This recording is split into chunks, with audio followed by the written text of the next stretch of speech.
India आप तक समाचार, कड़वा लेकिन सच। नमस्कार, मैं हूं आनंद शर्मा और आप देख रहे हैं इंडिया अब तक समाचार। जलगांव में आत्महत्या का सिलसिला जो है वो लगातार बढ़ता जा रहा है।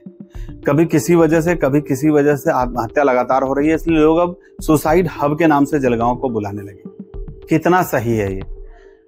क्यों ऐसा हो रहा है, इसके ऊपर बहुत ज्यादा ध्यान देने की जरूरत है। आप अपने जो भी अभिभावक हैं, भाई बहन, सभी लोग एक दूसरे का ध्यान रखिए। कौन कितने तनाव में है, किस तरह के तनाव में है, अगर बातचीत होती है तो बिल्कुल उस तनाव को सॉल्व करने का प्रयास कीजिए। अभी हाल ही में सोमवार रात को अनिल बड़गुजर नाम के एक व्यक्ति ने, जो जिला परिषद में बचत गट से रिलेटेड काम वगैरह किया करता था, उसने सुसाइड कर लिया। आपको बताता चलूं कि जिला परिषद में इस तरह से सुसाइड तो हो गया, इससे पहले भी जिला परिषद के एक अधिकारी थे राउत, उनको टेंशन आया था। इस वजह से उनकी वाइफ जो है वो हार्ट अटैक से उनका देहांत हो गया। बाद में राउत जो हैं, जो अधिकारी थे वहां पर महिला और बाल कल्याण में, उन्होंने सुसाइड का प्रयास किया था। तो ये क्या हो रहा है जिला परिषद में, इस तरीके की घटनाएं कैसे हो रही है? एक छोटा सा ऑडिओ क्लिप है, ये सुन लीजिए पहले। तोपर्यंत माझं प्रेत घ्यायचं आणि पोलिसांकडनं माझं एवढं लक्षात ठेव बघतो तू। अरे आबा, तू असं करून आहे ना, काही साध्य होणार नाही। तुला अजूनही सांगते मी, काही होत नाही। अरे किती गेले बिचारे असे, किती गेले असतील ते, पण प्रकरणाने सगळे पैशाने दाबून जातात असे चांगले चांगले प्रकरण। अरे ती डॉक्टर, ती मी माणूस आहे। अरे ती कलकत्त्याची डॉक्टर, तिचं पूर्ण भारताने तिचं हे केलं होतं की नाही, काय झालं? माझ्या कामावर मी हे केलेलं आहे आतापर्यंत। यंदा सगळ्यांना पैसा पाहिजे राहतो, तो जाऊ दे, मी वेगळंच मानसिक जाऊ दे। ये था वो ऑडियो क्लिप जिसमें एक भाई अपनी बहन को सारी बातें बता रहा है। भाई बहन जो है वो उसे समझाने का प्रयास कर रही है, लेकिन ऐसा हो नहीं रहा है। अनिल बड़गुजर ने 9 लोगों के नाम लिखे हैं। ये लोग जिला परिषद में हैं और इन 9 लोगों पर जब तक जुर्म दर्ज ना हो, इनको FIR दर्ज ना हो, तब तक वो कहता है कि मेरी चिता को अग्नि मत देना। ऐसी अपील कर रहा है अपने परिवार से। जो सुसाइड नोट भेजा उसमें भी इस तरीके का जिक्र है। जब ऐसा कुछ हो रहा है तो अभी तक पुलिस ने किसको गिरफ्तार कर लिया है, और अगर नहीं किया है तो क्या वजह है? कहीं ना कहीं ऐसा तो लग रहा है ना कि इसके अंदर भ्रष्टाचार हो ही रहा है।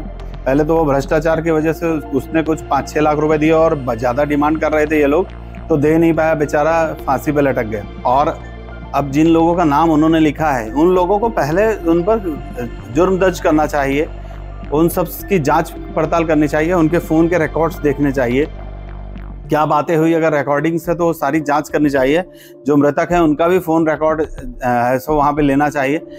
घर वाले तो अपील कर ही रहे हैं, वो बेचारा मरते मरते ये कह के गया है कि उनको सजा मिलनी चाहिए। और अगर ये लोग जो 9 लोग हैं जिनका नाम वो लिख के गए हैं वो प्रताड़ित किए हैं, तो जिला परिषद के CEO को भी चाहिए कि उन पर कार्रवाई करे, और पुलिस को सबसे पहले उन पर कार्रवाई करनी चाहिए। सबसे पहले उन सबको पकड़ के अंदर करना चाहिए, देखना चाहिए कि क्या चीजें चल रही है, उनका रिकॉर्ड देखना चाहिए। कोई व्यक्ति मरते मरते अगर किसी का नाम लिख के जा रहा है इतने कष्ट में, तो ऐसे ही तो नहीं लिख के जाएगा। ऐसा मुझे नहीं लगता। कोई बदला निकालने के लिए तो कोई अपनी जान नहीं दे देगा। उसको इतना कष्ट था, ये जो नाम लिखे गए हैं इन्होंने इतना उसको कष्ट दिया है कि उसने सुसाइड कर लिया।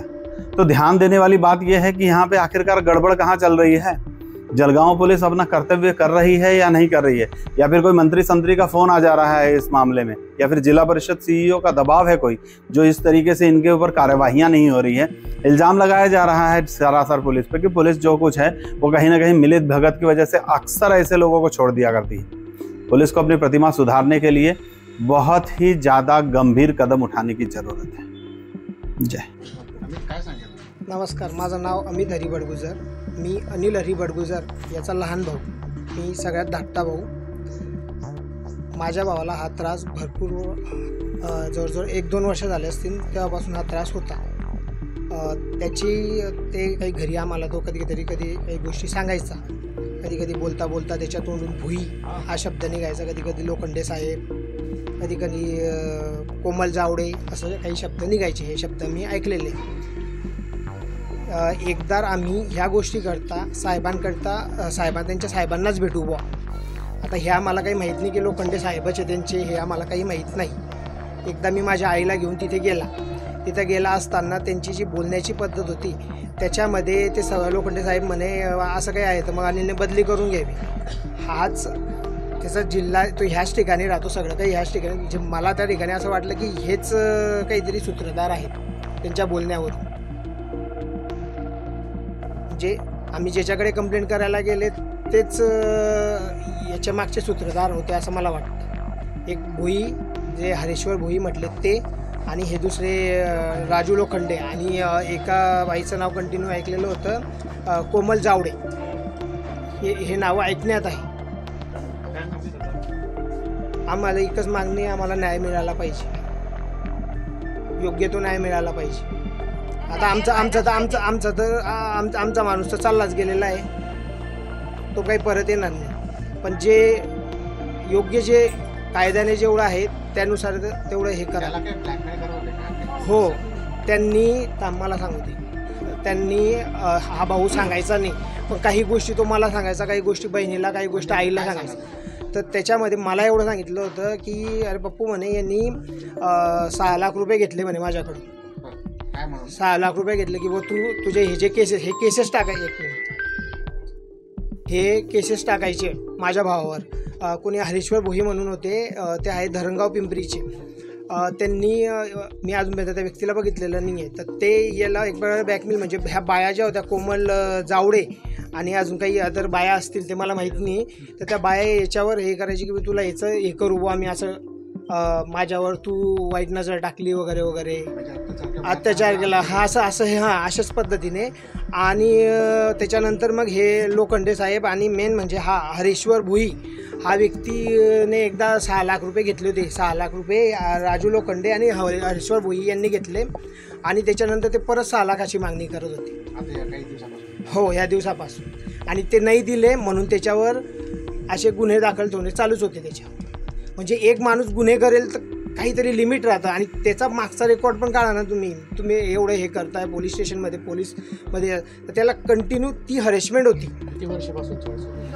2 वर्ष झाले या गोष्टीला. 6 लाख रुपयाची मागणी केली, 6 लाख रुपये दिले, पण कुठल्या प्रकारचे गुन्हे दाखल, कुठल्या प्रकारचे गुन्हे दाखल? 6 लाख कोणाला दिले आणि कोणी दिले? हरेश्वर भोई आणि राजू लोखंडे ह्या व्यक्तींनी पैसे घेतले. कोणाकडून? माझ्या भावाकडून. कशासाठी घेतले? हे जे कंप्लेंट टाकायची की बुवा आम्ही तुझे क्लिअर करता, तुझं हे क्लिअर करता. ज्या टायमाला आम्ही गेलेले होते आई आणि मी, त्या टायमाला ह्या गोष्टी त्यांनी मला असं डायरेक्टली नाही सांगितल्या, पण त्यांच्या बोलण्यावरून नाही कळलं की हा माणूस हा पण माणूस याच्यामध्ये मिक्स आहे. मी साहेब समजून आम्ही दोन्ही गेले, मी आईला घेऊन गेला की बुवा साहेब, आता आपण जे मोठे राहतात, सगळ्यात ज्येष्ठ राहतात, त्या व्यक्तीला आपण हे करता की बाबा आमच्यावर असा त्रास होतोय. आम्ही त्यांना सांगायला गेले, पण त्याच्यामध्ये त्यांच्या जे बोलण्याची जी पद्धत होती त्या बोलण्याच्या पद्धतीमध्ये की बुवा ते स्वतः त्याच्यामध्ये सामील हे आम्हाला आढळून आलं. दिले नाही, मग त्यांनी परत केसेस टाकणं चालू केले, आणि त्याची ऑर्डरसुद्धा की बुवा हेच माझ्यावर बलात्कार केला किंवा माझा छळ केला असं. आणि तो भरपूर, आणि तो एवढं ह्याच बायांवर कसं काय बलात्कार, बाकीचे नाही का मग बाया? आणि का बरं घरी आमचे घरचे संस्कार असे काही नाही. माझ्या भावाचा रेकॉर्ड, माझा भाऊ एकाच ठिकाणी भरपूर ठिकाणी कामं केलेले आहे, त्याचा रेकॉर्ड आजपर्यंत खूप चांगला आहे. अशा गोष्टींचा काहीही संबंध नाही.